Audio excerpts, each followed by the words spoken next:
C'était un esprit très brillant. Déjà tout jeune, il se distinguait de la masse. Et c'est quelqu'un de très affable, très courtois. Il a un immense sens de la civilité, chose qui m'a toujours impressionnée.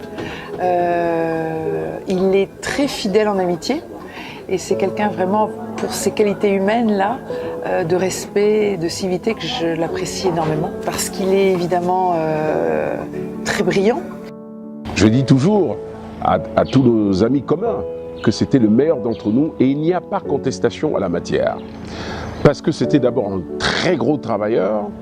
Je me rappelle qu'il dormait à peine 5 heures par jour quand nous étions étudiants, aussi bien au Cameroun, depuis le lycée au Cameroun et puis ensuite en France où nous avons continué nos études. Someone whom I knew for several years as a colleague at the University of Yaoundé in Ngouakele and subsequently the University of Yaoundé too in Soa, where we all at one point were young academics. Il ne parlait pas très fort, mais il était vif et il ressentait tout rapidement. Parce que déjà en classe de 4e au lycée classique de Bafoussam, vu l'injustice des Blancs, parce qu'à l'époque, c'est les Blancs qui nous enseignaient. Il n'y avait pas de Noirs. Les quelques Noirs qu'on pouvait avoir, c'était les professeurs d'éducation physique. Il s'élevait déjà contre les injustices que les Blancs avaient vis-à-vis du Noir et contre les professeurs noirs. Something that struck me also about Professor Kamto was his deep sense of fairness and justice, and he would revolt against any instance of injustice. A number of those moments were created especially at IRIC with respect to certain students who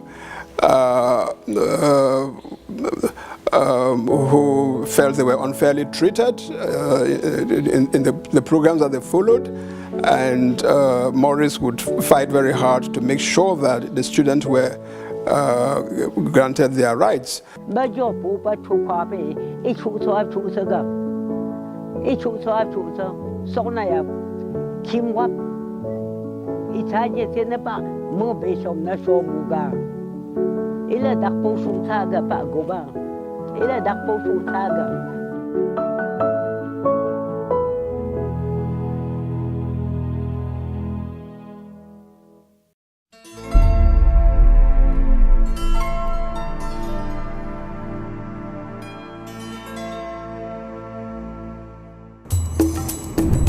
Samuel Wanko, âgé de 32 ans, est député et architecte.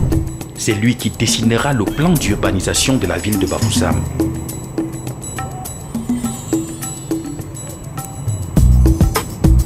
Il sera assassiné alors qu'il s'opposait à la loi cadre de fer sur l'indigénisation.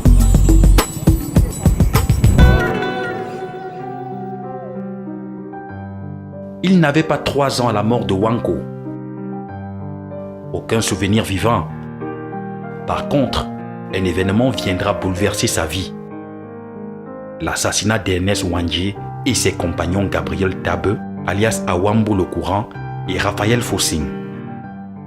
C'est un moment particulier de mon histoire personnelle. J'étais lycéen, j'étais au lycée classique de Bafoussam. Et le matin, quand nous allons au lycée, puisque j'habitais le quartier Nilon, qui est le quartier où je suis né, où vivent mes parents, où vivaient mes parents à cette époque-là. À partir du stade du lycée de Bafoussam, on pouvait voir très bas, jusqu'au niveau justement du palais de justice actuel, l'hôtel de ville, palais de justice. Et nous étions sur le stade, en train de se distraire, de bavarder, de jouer, certains aux cartes, comme de gentils garnements de l'époque. Et on se rend compte que vers le palais de justice, c'est noir de monde. Il y avait une foule immense. Et lorsque sonne la rentrée, la fin de la pause, par curiosité, nous nous portons vers le bas, donc vers le lieu où il y a cet assemblement. Il y a des personnes, il y a une foule vraiment inestimable. Et moi, je me rapproche, j'étais tout petit à l'époque, donc je pouvais me faufiler très facilement entre les personnes. Et il y a un arbre. Et dès cet instant-là, il y a des rumeurs que l'on va exécuter. Il y a une exécution publique qui aura lieu. On ne sait d'ailleurs pas qui à ce moment-là. Je me faufile et il y a un arbre qui surplombe la scène, qui est un terrain vague, terrassé probablement. Il y avait un projet de construction à cet endroit. Et j'essaye de me hisser dans cet arbre. Je grimpe. Et d'ailleurs, j'ai eu une frayeur, l'une des plus grosses frayeurs de ma vie, parce que je me rends compte qu'il y a plein de soldats dans cet arbre aussi. Donc, je m'agrippe à une branche et je peux observer toute la scène. Et arrive donc un camion duquel descendent 3 personnes, parce qu'il n'y avait pas que Ernest Ouandié.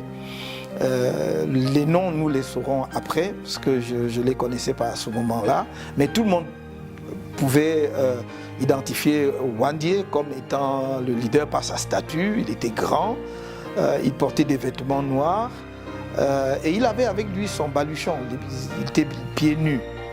Il descend, mais avant qu'il n'arrive, je dois dire que j'ai assisté à toute la scène préparatoire, c'est-à-dire à l'implantation des poteaux, donc des soldats qui ont planté les poteaux d'exécution. Et donc quand ils arrivent, quand ils descendent, on les dirige vers les poteaux d'exécution. Il est donc suivi par 2 autres personnes, je crois, Fossine Raphaël et quelqu'un que l'on appelait Wambo le Courant. Et le peloton d'exécution est mis en place. Et il y a, je crois, un officier ou un sous-officier, mais les personnes à exécuter en jouent et ordonnent l'exécution. Bafoussam, le 15 janvier 1971. Mourir pour la liberté de mon peuple est un honneur. Être exécuté ici à Bafoussam, pour que mon sang coule jusqu'aux rivières les plus lointaines du Cameroun, est un honneur. Après moi, d'autres continueront le combat, et ce jusqu'à la victoire finale, avant de conclure en chantant que vive le Cameroun à jamais libre. On tire. Et c'est terrible quand même. C'était la première fois que j'assistais à une scène pareille, parce que on est traversé par toutes sortes de sentiments à ce moment-là. Il y a la peur, mais il y a en même temps la compassion aussi. Il y a une sorte d'empathie, parce que on se dit, mais enfin, pourquoi est-ce qu'on peut exécuter les gens? Je ne comprenais pas tout à l'époque. Mais spontanément, on savait que c'était des nationalistes. On savait que c'était des gens qui se battaient pour la cause du peuple camerounais, pour la cause de l'émancipation de notre pays. Donc il y a eu cette empathie naturelle et on se sentait en réalité faire partie de cette cause-là. C'est le sentiment en tout cas que j'ai eu à cette époque. Je crois que ce n'est pas un événement qui vous laisse indifférent, et je pense que ça a pétri la personne que je suis devenu. Ça a construit aussi d'une certaine façon l'homme que je suis aujourd'hui. Mais en même temps, je crois, aussi loin que je m'en souvienne, c'est la cause qui était derrière qui m'a toujours frappé. De dire, enfin, on peut comme ça accepter de lutter pour les autres au point de donner sa vie, de lutter pour son pays au point de donner sa vie. Ça, c'est quand même quelque chose qui, oui, même inconsciemment, je crois, a contribué à me pétrir. Ouais.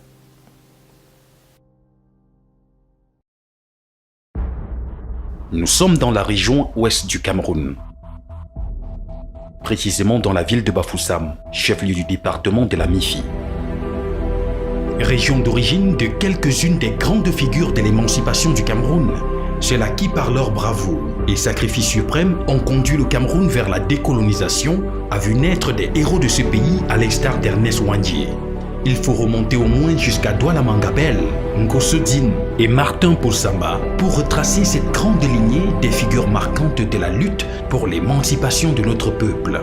Il précède les grands nationalistes, de Ruben Umnyobe à Osende Afana, Marthe Moumié, Abel Eyenga, et parmi lesquels figurent en bonne place d'autres fils et filles de cette région de l'Ouest, en particulier Samuel Wanko, Félix Roland Moumié, Mathieu Ndiasep, Célestin Takala, Tabe Gabriel, Raphaël Fotsing et bien d'autres qui ont fait l'ultime sacrifice pour l'honneur de la patrie.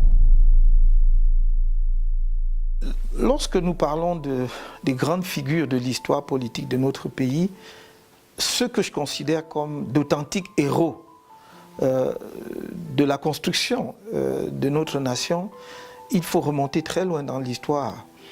Parfois, peut-être par raccourci, on se limite à l'histoire récente, mais pour ma part, je crois qu'il faut remonter au moins aussi loin que Douala Mangabel. Son combat, c'est qu'il part d'un combat que l'on peut considérer comme étant local, limité au canton Bel, pour en faire une cause nationale. D'une part, en envoyant un émissaire vers Martin Paul Samba dans le sud, qui accepte de participer à cette lutte contre les Allemands à cette époque-là, et vers le sultan des Bamoun, qui, je crois, pour diverses raisons, n'épouse pas totalement la cause. Et donc pour moi, c'est parmi les premiers actes, pour ne pas dire peut-être un des actes fondateurs du nationalisme camerounais. Ce pays est un pays particulier. Cette cause nationaliste qui commence ainsi dès la fin du XIXe siècle contre les Allemands va se poursuivre à toutes les phases de notre histoire. Et prend une dimension particulière à partir des années 40 et 50. Je dis 40 parce que l'UPC naît en 1948 et tout de suite se positionne comme un mouvement national, le mouvement nationaliste camerounais, parce qu'on doit à la vérité dire que voilà des gens qui ont très tôt, très vite situé leur lutte au plan national et pour la cause de l'émancipation de notre peuple. Et comme vous le savez, ils mènent un certain nombre d'actes. Dès le départ, ils ont toujours été très clairs. Revendiquer l'indépendance et la réunification du Cameroun.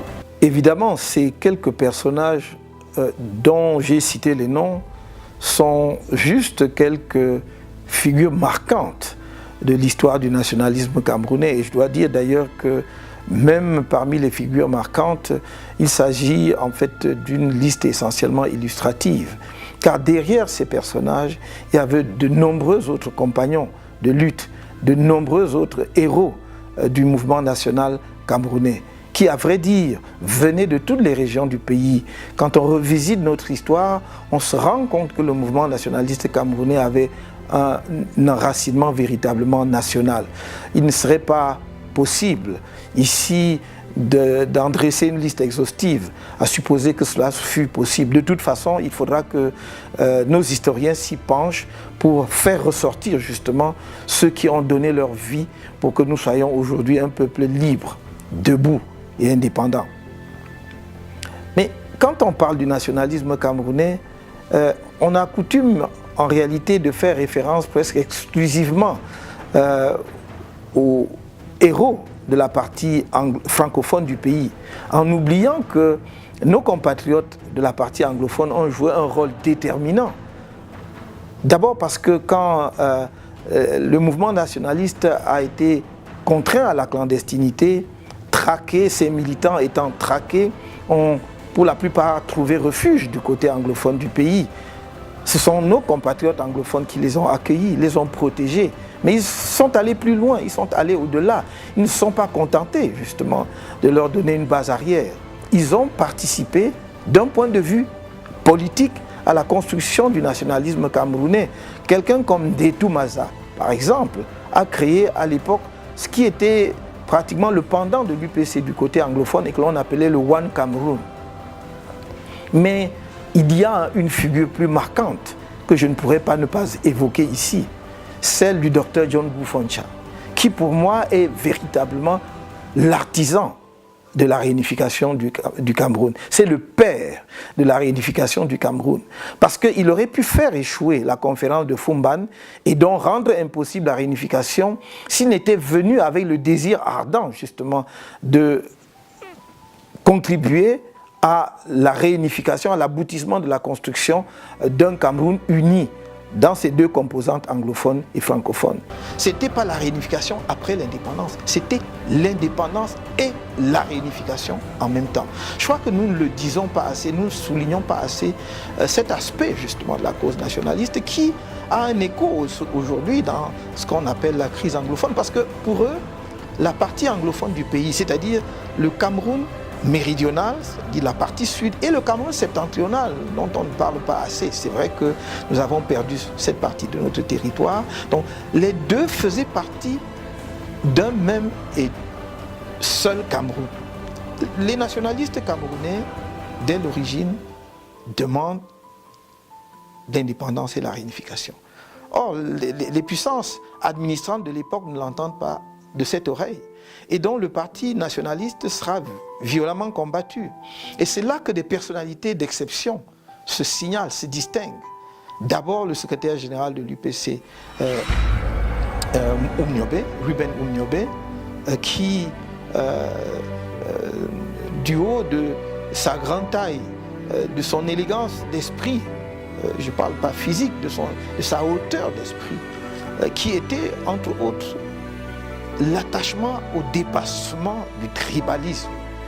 Ils ne niaient pas l'existence des tribus, mais ils estimaient qu'on devait dépasser les tribus. Et même dans leur comportement, dans leur vie privée, ils ont témoigné de cela en épousant les uns et les autres des femmes originaires d'autres régions que les leurs, n'est-ce pas? Que ce soit Marthe Wandier ou Marthe Moumier, je veux dire, ou d'autres, El Teboulou, n'est-ce pas?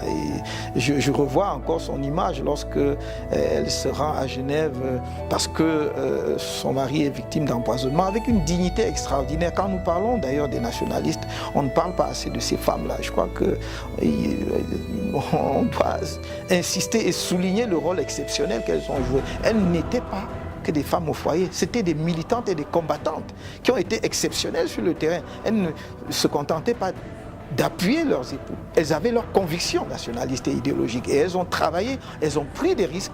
Et si nous sommes aujourd'hui ce que nous sommes, c'est aussi, et je dirais même d'abord, grâce à elles. On ne souligne pas assez l'héroïsme d'un jeune, 36 ans, premier docteur en sciences économiques d'Afrique subsaharienne au sein des Affaires, qui est mort assassiné dans le maquis de Djoum, dans le sud du Cameroun, parce qu'ils avaient monté une opération à partir du Congo. Ceux qui aiment brocarder les uns et les autres, il dit qu'il était myope et qu'il a perdu ses lunettes, il a tourné en rond dans le maquis, il a été assassiné. Mais il n'y a rien qui puisse prêter à rire là-dessus, parce que quand un jeune homme qui a tout devant lui, à 36 ans, docteur en sciences économiques, il pouvait prétendre à tout dans ce pays, accepte de se sacrifier de cette façon-là. Ce sont des gens qui ont sacrifié leur vie pour notre peuple, pour notre pays, mais l'héroïsme n'est pas que dans ceux qui sont morts. L'héroïsme, c'est dans ceux qui continuent, effectivement, à travailler pour que notre pays avance, en prenant des risques de toutes sortes.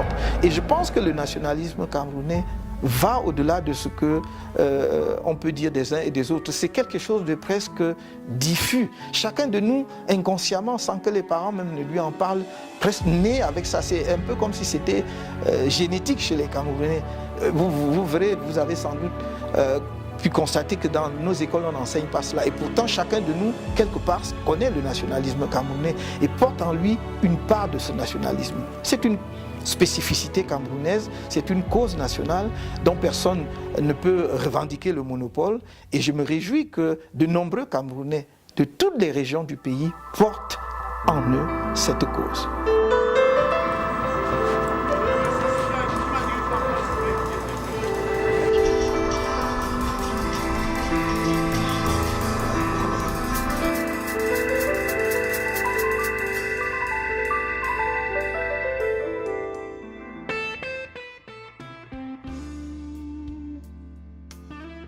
Oui, je suis né le 15 février 1954. Pas à Bafoussam, mais en fait, mes parents vivaient à Bafoussam. Je dirais que j'ai été conçu à Bafoussam, mais je suis né à l'hôpital de Bangoua. J'ai fait l'école primaire Saint-Joseph, qui est l'école catholique, l'école primaire Saint-Joseph à Balin-Bafoussam, jusqu'au cours préparatoire 1. Mais je passe 2 années assez difficiles pour moi à Baham parce que j'étais loin de mes parents. J'avais grandi en ville, je m'y retrouvais pas, donc je retourne à Bafoussam et je poursuis au collège Saint-Joseph jusqu'à mon certificat d'études primaires. Après la classe de 3e, en entrée en seconde, le BEPC, je dois dire, le lycée était encore à cette époque-là tenu par des enseignants de la coopération. Donc c'était des Français, en très grande partie. Il y avait très peu de professeurs camerounais à l'époque. Je me souviens qu'on avait un professeur de mathématiques qui était camerounais et c'est presque tout. Et donc j'ai fait le lycée Jos de Douala, ensuite la première et terminale au lycée Jos, où j'ai eu mon baccalauréat au lycée Jos. J'ai eu mon BEPC au lycée classique de Bafoussam, mais mon baccalauréat au lycée Jos. Maurice Kamto était un élève, un camarade qu'on ne peut pas oublier. Nous sommes à 2 là-bas à Ezeka. Il y a Momnougi Jacques et moi qui étions dans la même classe que lui. Et chaque fois qu'on en parle, même quand on l'avait nommé ministre, quand on voulait déjà venir le voir, c'est là on avait dit qu'il a démissionné. C'était un meneur d'hommes. Je parle d'un meneur d'hommes au niveau des conseils. Ce n'est pas lui qui était le président de la coopérative des élèves, mais lui, il était un meneur d'hommes au niveau des conseils. Un meneur d'hommes au niveau de la salle de classe. Il était un exemple. Et je pense que cet exemple-là doit se répercuter dans la nation. C'est un exemple que nous devons avoir. And it doesn't therefore come to me as a surprise to hear that with that background, he should be seeking to be president of the Republic. For him to go into politics, it seems quite a natural progression from where he was at the university and in government. I therefore wish him luck in his endeavors. I know that there's going to be a wide field of candidates, and I'm sure the best of those candidates will eventually win. But I also want to say that the nation owes Professor Kamto a great deal when we think of his contribution in the legal team that argued the case for Cameroon before the International Court of Justice. And considering that at first the powers that be tried to exclude him from that team. Nous l'avons jamais vu au sein du lycée discuter avec son camarade ou faire du bruit comme les autres. Il était calme, très exemplaire dans tout ce qu'il faisait. C'était un garçon discipliné, qui était correct, qui soignait sa manière de vivre. Je vais vous dire une chose. J'ai rencontré un jour une dame qui est devenue ma cliente et qui m'a raconté un épisode de son enfance avec le président Kamto qui était à l'époque élève à l'école primaire déjà à Bafoussam. Cette dame me dit Kamto devait être forcément un leader. Je me souviens, me disait-elle, qu'étant à l'école primaire, il y avait un terrain de jeu où les jeunes garçons et les jeunes filles venaient jouer au football et d'autres jeux d'enfants. Et un jour, il y a un homme qui est venu pour construire sur ce terrain. Le petit Kamto, qui avait à peine 10 ans, était le premier à se lever contre des grandes personnes pour dire qu'on ne peut pas construire sur un terrain de jeu parce que sinon les enfants n'auraient plus où aller jouer. Et c'était déjà chez lui, me disait-elle, un signe de charisme inné.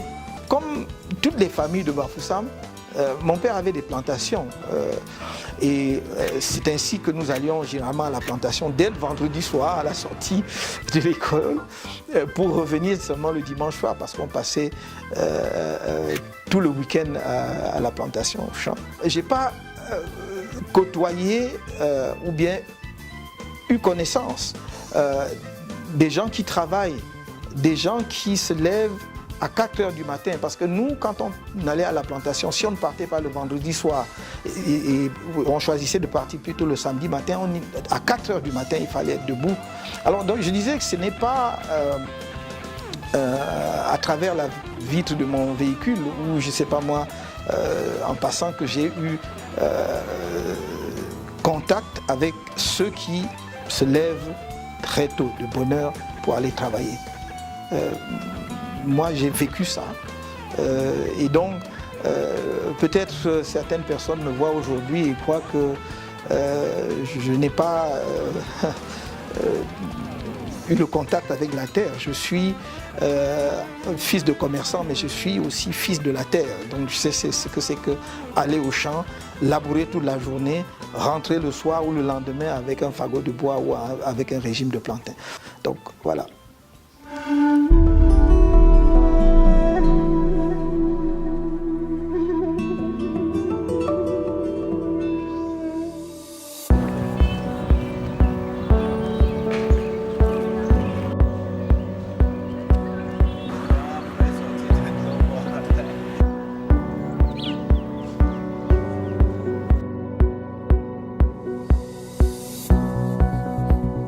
Mon parcours universitaire commence à l'université de Yaoundé, qui était encore la seule université du pays à ce moment-là. Donc, nous avons fait ce qu'on appelait à l'époque la licence en 4 ans.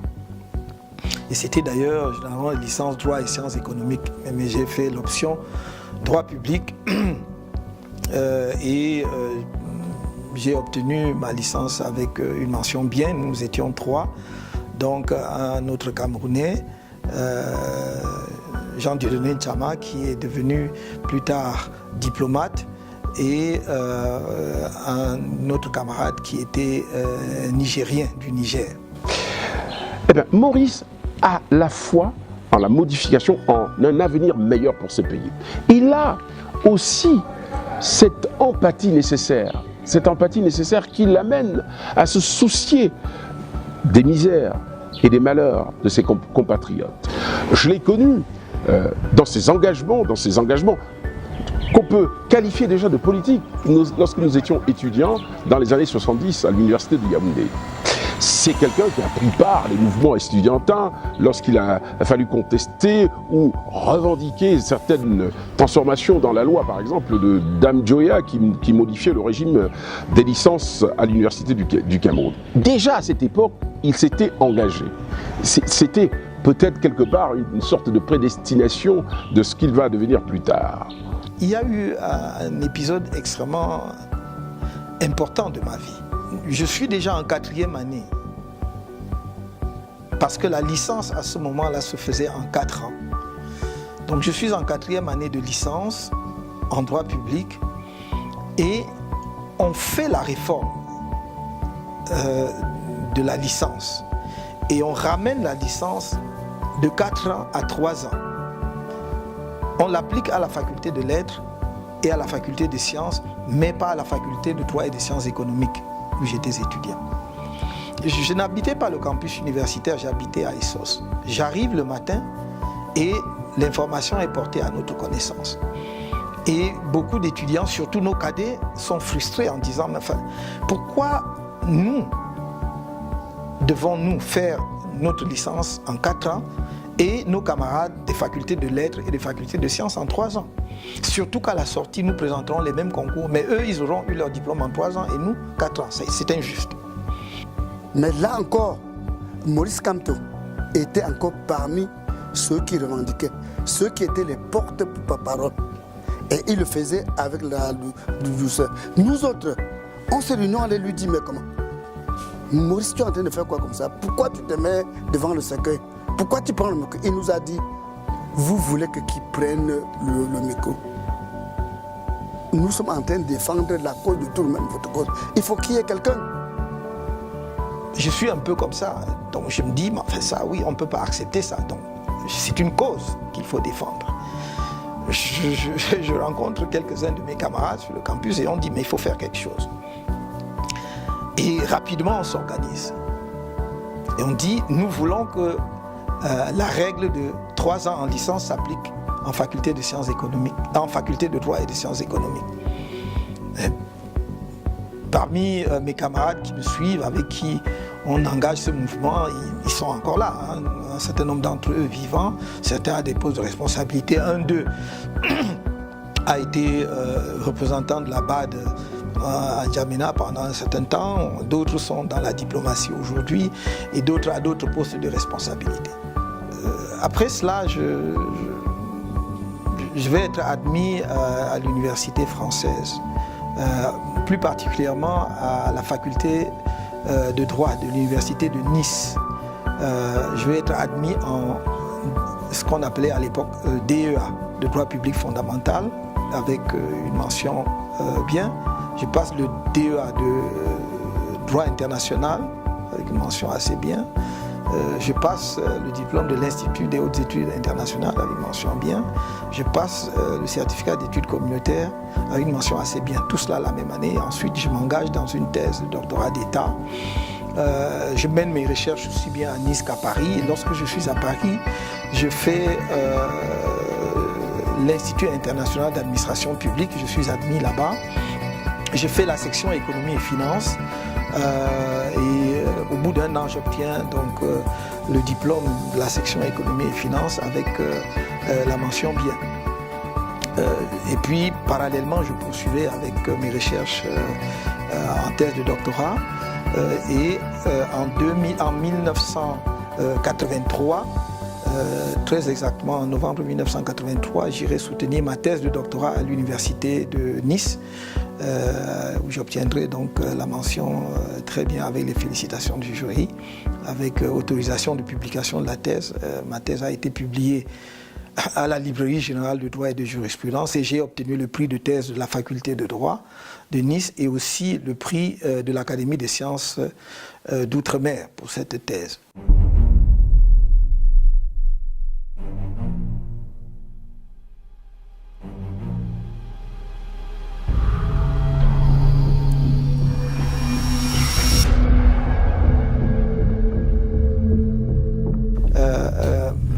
Hubert Monondiana écrit un livre qui s'intitule « L'idée sociale chez Paul Biya ». J'avais déjà à cette époque-là l'habitude d'écrire dans les journaux. Et je pense qu'il avait sans doute lu quelques papiers de moi qu'il avait probablement apprécié, sinon sur le fond, au moins sur la forme. Donc je me retrouve à la chancellerie de l'université de Yaoundé, qui était encore la seule université du pays. Et il m'interpelle et il me dit, mais est-ce que, on se croise, donc il me dit, est-ce que vous pouvez rendre compte de mon ouvrage, L'idée sociale chez Paul Biya? J'ai dit volontiers. Peut-être croyait-il que j'étais journaliste d'ailleurs. Et j'accepte de le faire et je lui dis à condition que j'ai la liberté de dire vraiment ce que j'en pense. Il dit, pas de problème.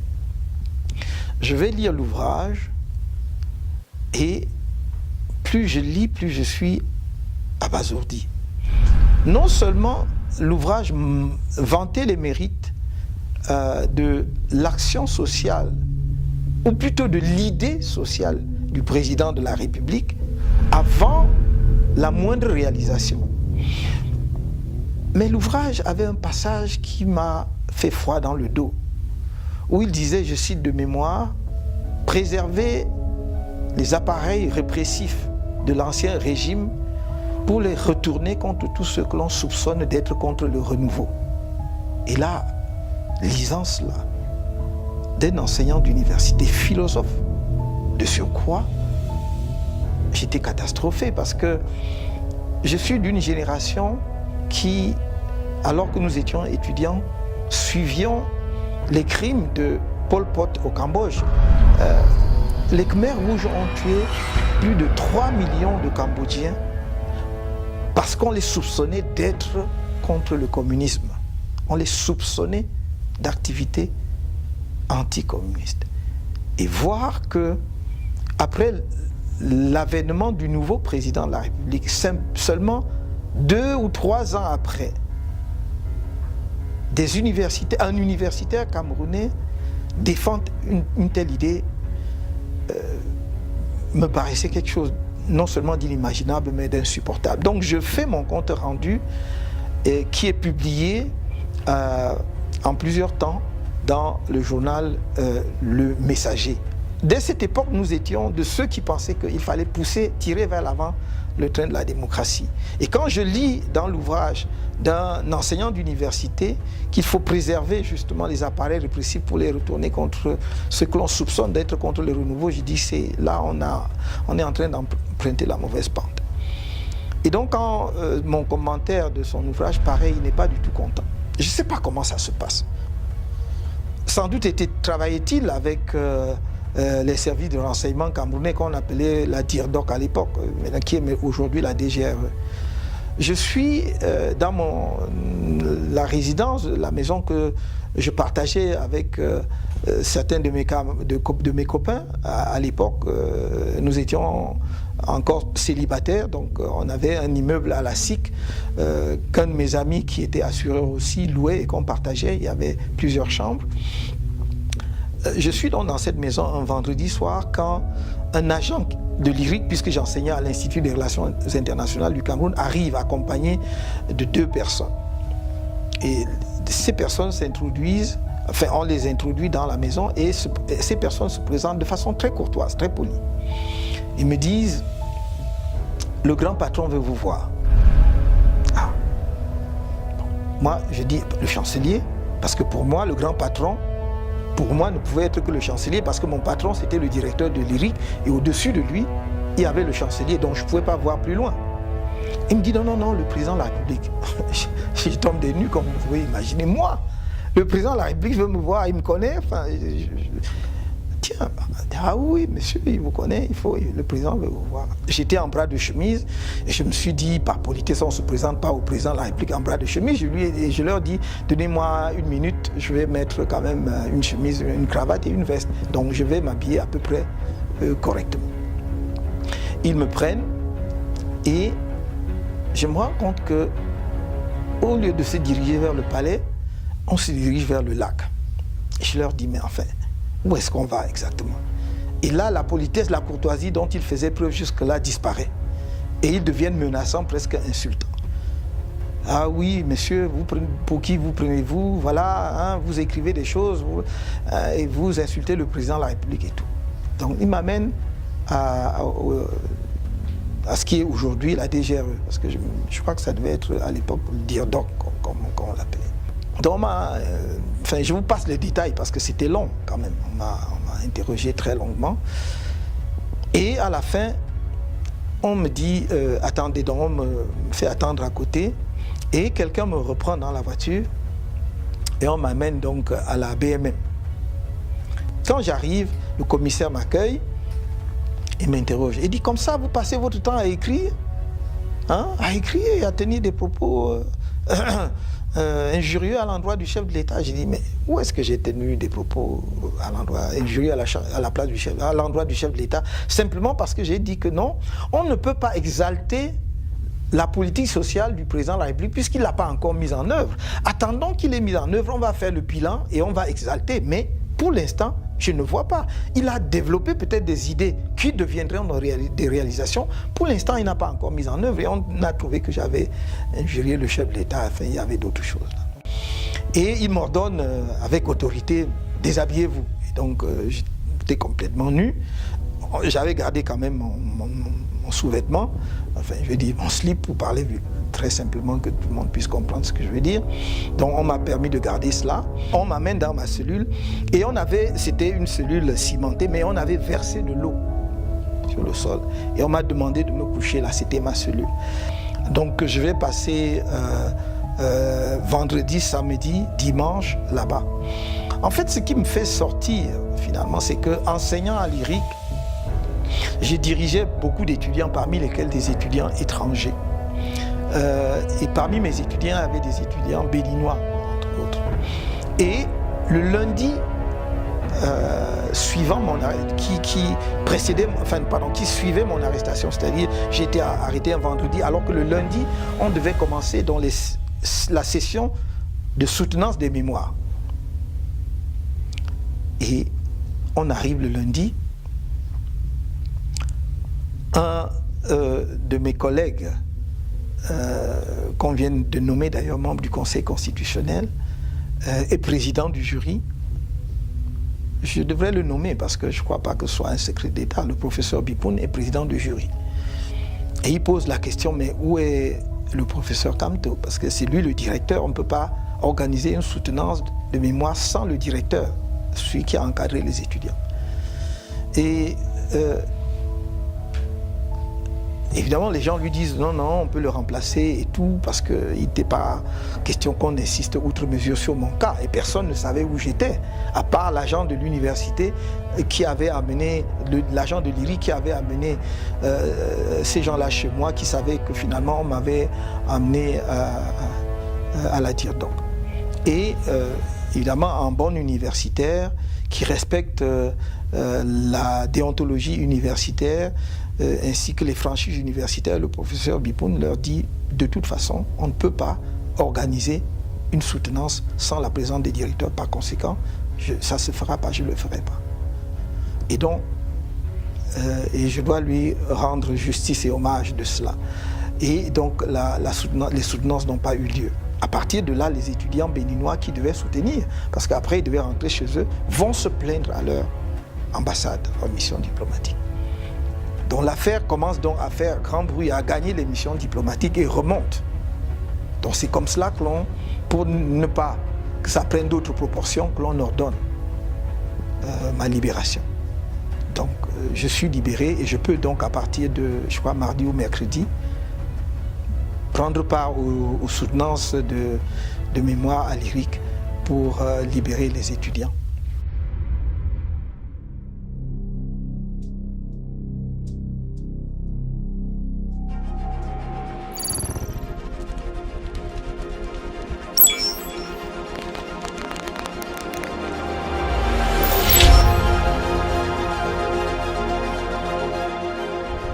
Well, Maurice had a significant input into the case.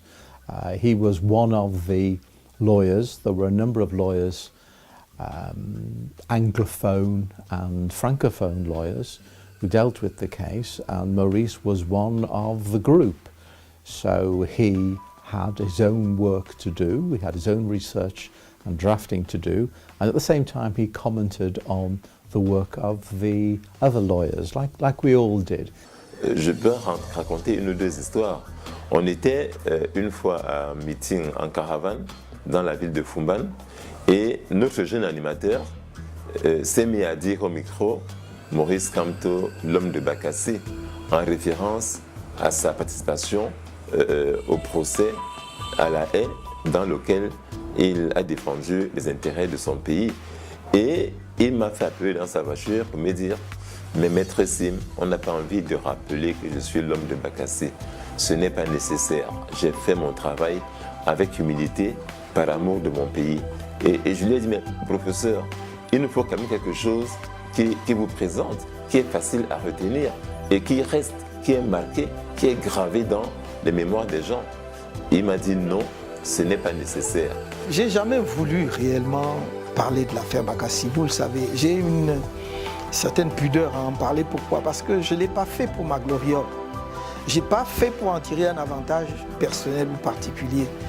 Et c'est pour cela que je n'ai jamais mis ce que nous avons fait dans l'affaire Bakassi en avant. Que ce soit pour prétendre à un traitement particulier dans le cadre national ou international, encore moins dans le champ politique. Mais je peux dire brièvement quelques mots sur comment je suis arrivé. Je suis à l'amphithéâtre à l'université de Douala en 1994, lorsque le doyen me fait appeler en me disant qu'il y a un appel de Yaoundé et que l'on voudrait me parler. j'y vais et c'est le ministre des Affaires étrangères de l'époque, le ministre d'État Ferdinand Oyono, qui me parle et me dit les raisons pour lesquelles il voudrait me voir. Donc, on convient d'un rendez-vous. Je passe les détails parce que je crois que je n'ai pas tellement envie de rentrer dans les détails. Donc, je vais au rendez-vous après avoir achevé mon cours à Douala et il me reçoit dans son cabinet ici au ministère des Affaires étrangères et donc m'informe de ce que le président de la République a demandé si je peux m'occuper de la procédure que le Cameroun veut engager dans le cadre donc, de cette affaire. Je dois dire une chose parce que je ne peux pas ne pas dire celle-là. Il me dit très clairement, on sait que vous n'êtes pas avec nous, que vous ne partagez pas, disons, les mêmes vues politiques que nous, mais c'est une affaire de l'État. Et je lui ai répondu, en effet, Monsieur le ministre, c'est une affaire de la nation. Et dans cette affaire, je me considère comme un soldat. Et il n'y a pas à mettre en avant des considérations idéologiques, politiques ou quoi que ce soit. Donc, je suis au service de la nation, je suis disponible à tout moment. Et donc, il me dit donc, allez travailler, allez me préparer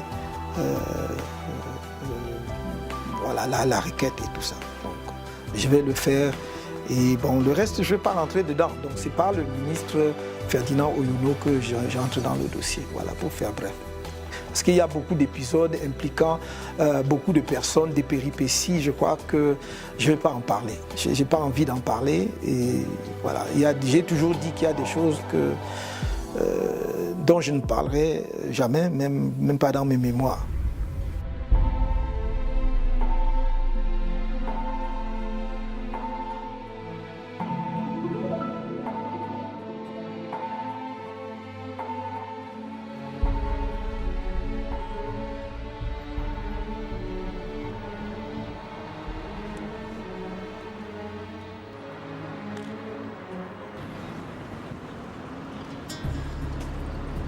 Mon entrée au gouvernement m'arrive comme beaucoup de choses. Je n'ai jamais fait une démarche en ce sens. Comme ma nomination comme doyen de la faculté de droit. Le ministre d'État, Atangna Mebara, on a dit que, disons, on a révélé quelques aspects dans un livre qu'il a publié, comment il a démarché pour que je devienne doyen. J'entre au gouvernement. On m'appelle, on me prévient quand même, pour être tout à fait correct. On me prévient la veille que, voilà, on pense à vous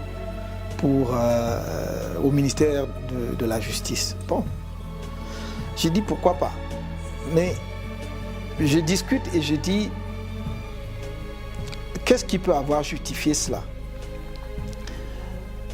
Et il apparaît manifestement, à mes yeux en tout cas, que c'était étroitement lié justement à l'affaire Bakassi.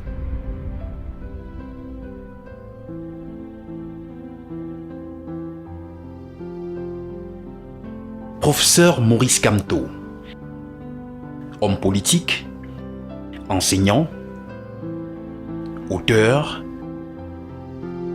père, l'homme a plusieurs casquettes et sous chacune d'elles, il donne le meilleur de lui. L'expertise du professeur va au-delà des frontières nationales et tout porte à croire que Maurice Kamto n'a pas fini de faire parler de lui et de se battre pour hisser son pays, le Cameroun, au sommet. Maurice Kamto was a member of the commission, but he was also the chairman of the commission 1 year, and he was an excellent chairman who kept good order in a very pleasant way. His topic in particular was a human rights topic about the expulsion of aliens, the expulsion of foreigners, and how if foreigners are expelled, it has to be done in accordance with human rights. So we worked together closely on that topic, but on many other topics. on the International Law Commission. All questions of public international law. J'ai eu d'ailleurs à pratiquer comme avocat devant les tribunaux camerounais 2 fois. La première fois, c'était dans un dossier dans lequel j'étais l'État, pour défendre les intérêts de l'État, dans lequel j'étais avec Maître Monguetine. Et on n'a pas eu à plaider vraiment, donc, mais on s'est présenté devant la barre. Il a pris brièvement la parole après justement m'avoir présenté, comme la courtoisie le veut, au président de la cour d'appel. Et puis, donc, dès lors que j'étais domicilié à son cabinet, j'ai pu participer à cette procédure. Et la deuxième fois, c'est récemment, lorsque j'ai mis ma toge dans l'affaire survenue à la suite de la crise anglophone et donc des leaders anglophones qui étaient arrêtés et détenus pour, entre autres, chefs d'accusation, n'est-ce pas, de terrorisme. Voilà pour ce qui est de ma pratique du barreau. Je dois dire d'ailleurs qu'en dehors de cela, je pratique aussi comme arbitre. Je suis arbitre dans un certain nombre d'affaires au niveau international impliquant soit un État et une entreprise, soit parfois 2 entreprises entre elles. He's one of the great international lawyers in the world. Certainly on the International Law Commission, he was one of the very best members of the Commission, a very good representative of Africa on the Commission because it's a worldwide commission. His knowledge of international law is very good, both as a professor and also as a practitioner, as a lawyer, practicing lawyer. And his knowledge of human rights is very good. That was shown by his own topic on the Commission about the expulsion of aliens. Well, we've been working together on a case at the International Court of Justice in The Hague, and I very much enjoy working with him.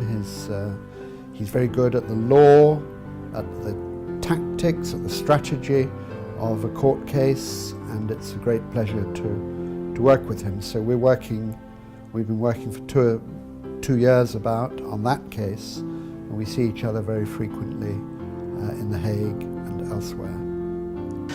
Devant la Cour internationale de justice, j'ai eu à défendre plusieurs pays en dehors de notre pays, le Cameroun, dont j'ai assuré la défense dans le cadre de ce que l'on connaît couramment sous l'appellation de l'affaire Bakassi de 1994 jusqu'au prononcé de l'arrêt sur le fond le 10 octobre 2002.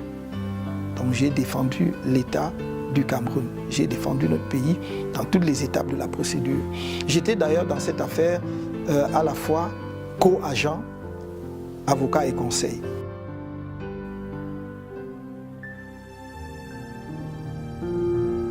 Ses proches collaborateurs sont d'avis unanimes sur la rigueur, la constance et la détermination qui caractérisent sa méthode de travail et le charisme qu'insuffle le personnage. Lorsque je reviens au Cameroun en 2005, avec quelques amis, nous travaillons à mettre sur pied un groupe de réflexion qui analyse les raisons des échecs successifs de l'opposition. C'est d'abord un travail académique qui est fait en groupe. Il est mené et nous arrivons à des conclusions que nous transformons en action politique. Voilà comment est créé le mouvement pour la renaissance populaire, le MRP, qui devenait MRC. Donc, le MRP, donc, dans son travail de recherche d'acteurs capables de le fortifier, va approcher pratiquement tous les responsables politiques du Cameroun. Et au terme de cette réflexion, nous avons appris avec beaucoup de joie que le ministre délégué, le professeur Kamto, avait démissionné de sa charge publique et entendait faire de la politique. Nous avons été le rencontrer. Je dois dire que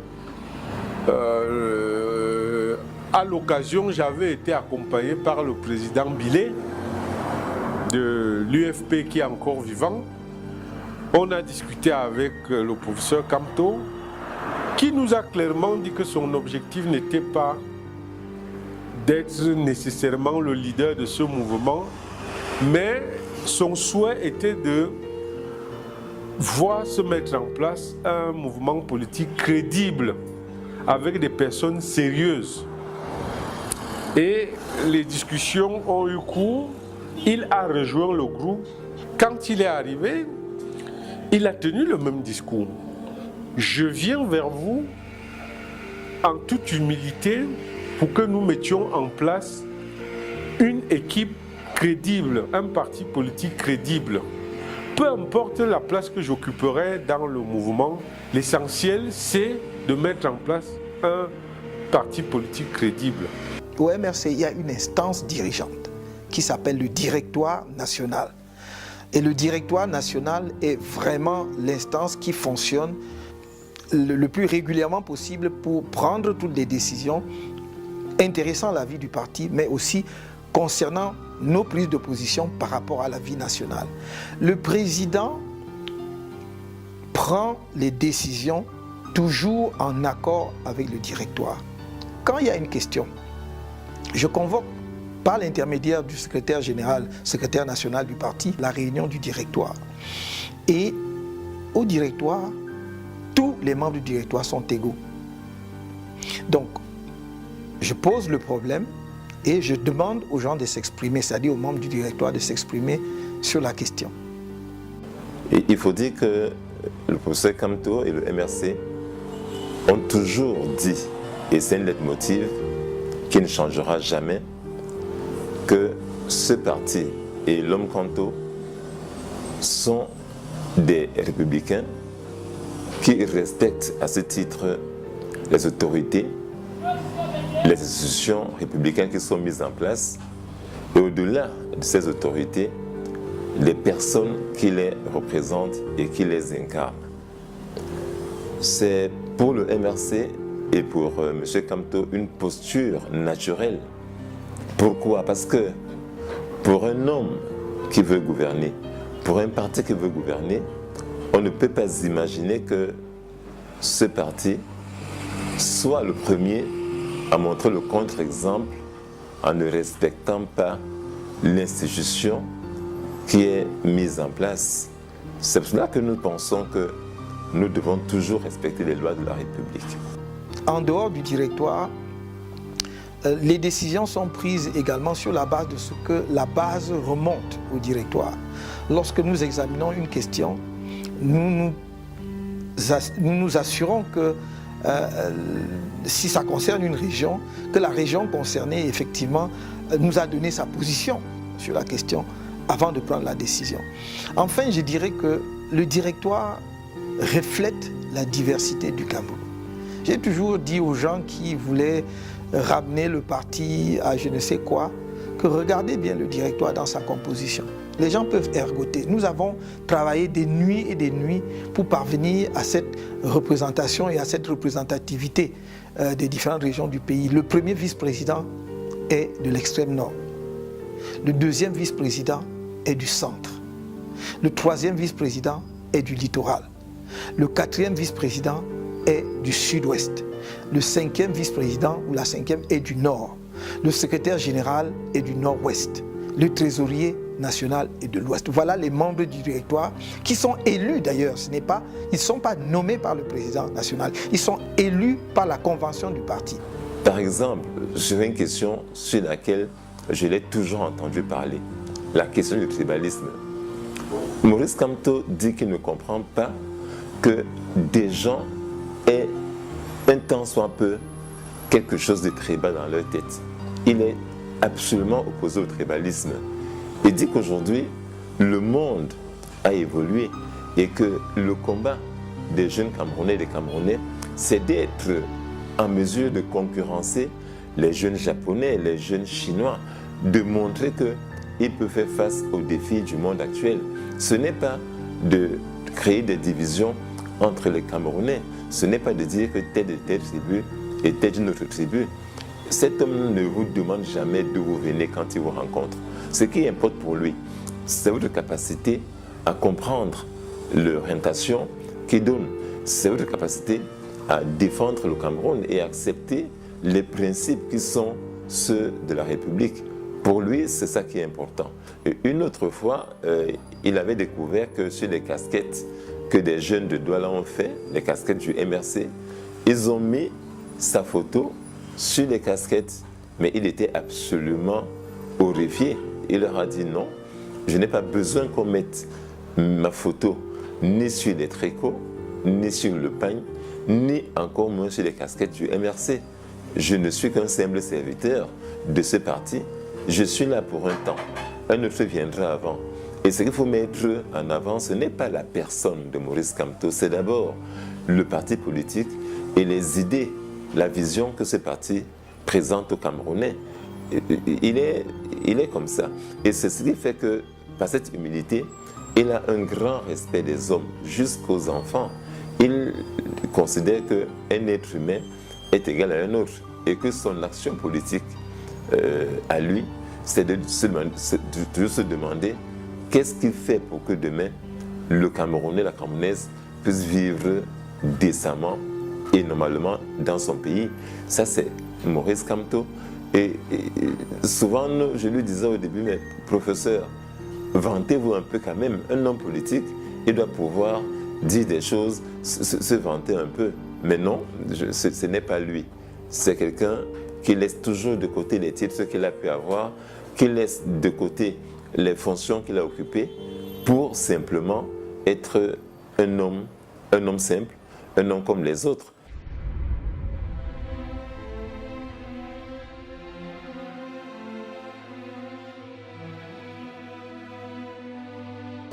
J'ai l'occasion souvent de lui dire à chaque fois que je le rencontre, et je le retrouve plutôt que je le revois, c'est de lui dire que sa thèse de droit, droit et pouvoir du droit en Afrique noire francophone, m'avait fascinée quand j'étais jeune étudiante, et que toutes les lectures que j'ai pu faire de Maurice Kamto, ses autres ouvrages comme ses articles m'ont toujours absolument fascinée. Il a une plume magnifique, il a une pensée originale, très très précise, ce qui est nécessaire quand on est un juriste. Donc il a eu une carrière absolument exceptionnelle que tout internationaliste aimerait avoir, c'est-à-dire qu'il est un grand universitaire et il a aussi utilisé ses grandes compétences universitaires en droit international pour plaider devant la Cour internationale de justice, pour faire partie de la Commission du droit international, qui est une instance très très importante au sein des Nations Unies, qui a pour objet de codifier le droit international. Donc ces compétences ont été reconnues à l'échelle internationale parce qu'il a intégré de multiples instances internationales. Il plaide et il a pu défendre le Cameroun devant la Cour internationale de justice, mais aussi d'autres États. Donc l'unanimité est claire s'agissant de ses compétences à l'échelle du droit international et puis à l'échelle de chacun de ses collègues. On peut apprécier ses immenses qualités d'enseignant et de chercheur quand on le lit. I've heard and read on social media the allegation that President or candidate or Professor Maurice Kamto is tribalistic. I think Cameroonians have to learn to get away from this way of destroying or seeking to destroy people who carry the aspiration of our nation. I don't see how a presidential candidate can afford to be tribalistic, because there is no single tribe in this country which is so big or so dominant that it will deliver the results at a general election as the election of president. So in the nature of things, I don't believe in this allegation. First, for that reason, because it will be suicidal for a presidential candidate to count only on his tribe or his ethnic group, his or her tribe or his or her ethnic group. But secondly, as concerns Professor Kamto in particular, I think he has demonstrated through the composition of the national executive of his political party, but also through the composition of the team that I observe he has around him to assist him in conducting his campaign for the forthcoming election, that he is someone who selects people based on their competence, based on what they can provide, based on the contribution that they can make to the realization of the overall objective, than on their ethnic or religious or other background. J'ai compris qu'au-delà du fait que ce soit un juriste confirmé, il est aussi un érudit et il touche à presque toutes les sciences avec une étonnante facilité. Maintenant, donc, ce qui se passe, c'est que en 2013, lorsque j'organise le 3e anniversaire de mon association, qui devait se dérouler en 2014. Ça devait être un double événement, le 3e anniversaire de mon association, et ça tombait que ça faisait les 20 ans de la publication de l'urgence de la pensée de Maurice Kamto. Et avant même que la conférence ne puisse avoir lieu, on ne savait pas vraiment qu'il devait être là. Pourtant, il m'avait dit qu'il devait être là. C'était pour nous un fait ahurissant que nous, admirateurs de Maurice Kamto et de sa pensée, nous puissions la voir avec nous. Nous organisons la conférence et le professeur Kamto est là et il est dans l'assistance. Il nous a écoutés parler de son ouvrage, L'urgence de la pensée, critiqué, apprécié, et après il s'est levé et il a pris la parole. Et c'était encore pour nous un moment de messe intellectuelle et nous avions été frappés. Ce qui m'a marqué encore lors de cette journée, c'est que le professeur Kamto a sorti de sa poche le dernier exemplaire qui existait de son 2e livre après l'urgence de la pensée, Déchéance de la politique. Ça a été publié en 1999 aux éditions Mandara. Il a dédicacé ce livre et il me l'a remis comme cadeau en tant que président de l'association, et il me motivait dans l'ambition qui était la mienne et celle de mes camarades de mettre en marche ou bien de prendre le relais de l'activité intellectuelle. Alors le 10 février, en patrouille sur les réseaux sociaux, notamment sur WhatsApp, je remarque le partage répétitif d'un lien menant à une vidéo, soi-disant le discours du président d'un parti politique camerounais. Donc au départ, ça ne m'intéressait pas du tout, parce que voilà, je me disais ça va me bouffer les mégas pour rien. Mais plus les gens partageaient, plus je me posais la question, mais de qui parle-t-on? Et puis voilà, j'ai cliqué sur le lien.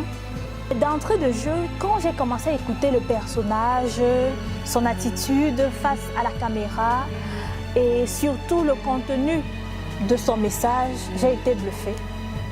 Et voilà comment j'ai découvert Maurice Kamto. J'entendais parler de lui, mais sincèrement, ça ne m'intéressait pas. C'est après l'avoir entendu le 10 février que j'ai été accrochée. Depuis que j'écoute les discours des hommes politiques, je dois dire que c'est de loin celui qui m'a le plus marqué. C'est la chronologie qui est déballée dans ce discours. Déjà, au départ, il situe la jeunesse. Il nous présente effectivement que nous sommes, je peux appeler ça dans un gouffre parce que c'est ce qui est.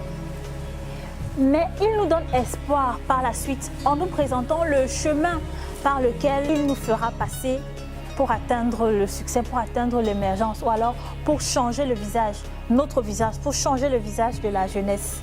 À travers son propos, on sent une personne qui est proche de la jeunesse, qui l'écoute au pas et qui l'observe. J'ai surtout aimé quand la partie où il a cité certains jeunes qui pourraient être pris pour modèle. Donc tu sens quelqu'un qui écoute la jeunesse, qui l'observe et qui cible certains potentiels, qui sait cibler les potentiels. À la suite de ce discours, j'ai voulu en savoir un peu plus sur le personnage. J'ai donc fait des recherches et j'ai été vraiment touchée par ce que j'ai découvert. J'ai la ferme conviction que ce projet sera réalisé.